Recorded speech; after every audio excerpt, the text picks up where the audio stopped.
Quelle police utiliser sur le CV? Bonjour, je suis Robin Zuffré, conseiller en orientation.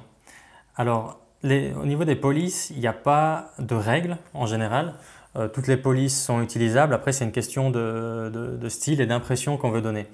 Alors, qu'est-ce que je peux donner comme règle en général? Alors, de manière générale, je vous dirais, premièrement, ne prenez pas la police par défaut de votre programme, que ce soit Word ou LibreOffice, etc. Parce que la plupart des personnes le font et du coup votre CV ne ressortira pas si il a cette police-là. Donc ne prenez pas cette police-là.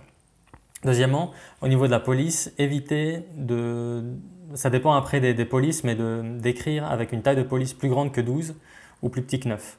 Si c'est plus petit que 9, ce sera difficilement lisible. Si c'est plus grand que 12, on aura l'impression que vous voulez meubler de l'espace. Donc restez entre 9 et 12. Les titres, vous pouvez les faire plus grands, mais le corps du CV, entre 9 et 12. Une des astuces, ça peut être d'utiliser la police de l'entreprise. Donc ça, si vous voulez reconnaître une police, il y a deux sites que je peux vous recommander, c'est myfonts.com et fontsquirrel.com que je vous mets dans la description ci-dessous. Alors, de manière générale, si vous vous mettez à chercher voilà, quelles sont les polices qui donnent le mieux sur les CV, il y a deux polices qui vont ressortir en général. C'est Helvetica, qui est vraiment une police qui fait vraiment pro et qui est très propre. Tous les noms des polices, je vous les indique dans la description. Et Proxima Nova aussi, qui est payante par contre, mais qui donne vraiment bien, qui se distingue des autres. Même si elle est payante, ben, la plupart ne vont pas la payer et du coup, là, vous êtes au moins sûr de sortir du lot avec celle-ci. Donc Helvetica et Proxima Nova.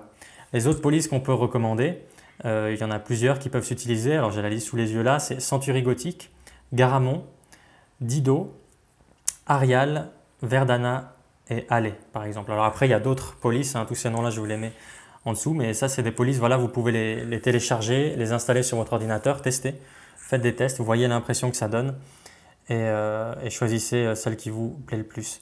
Il y a des polices à éviter, par contre, assez unanimement, la police de type Comic Sans, de type Time New Roman, pardon, ça c'est typiquement une police par défaut, donc ne la prenez pas. Calibri, Zapfino, ça c'est une écriture très manuelle. Alors ça peut faire joli dans un sens, mais c'est pas vraiment approprié à un CV. Et si on écrit petit, ça devient difficilement lisible.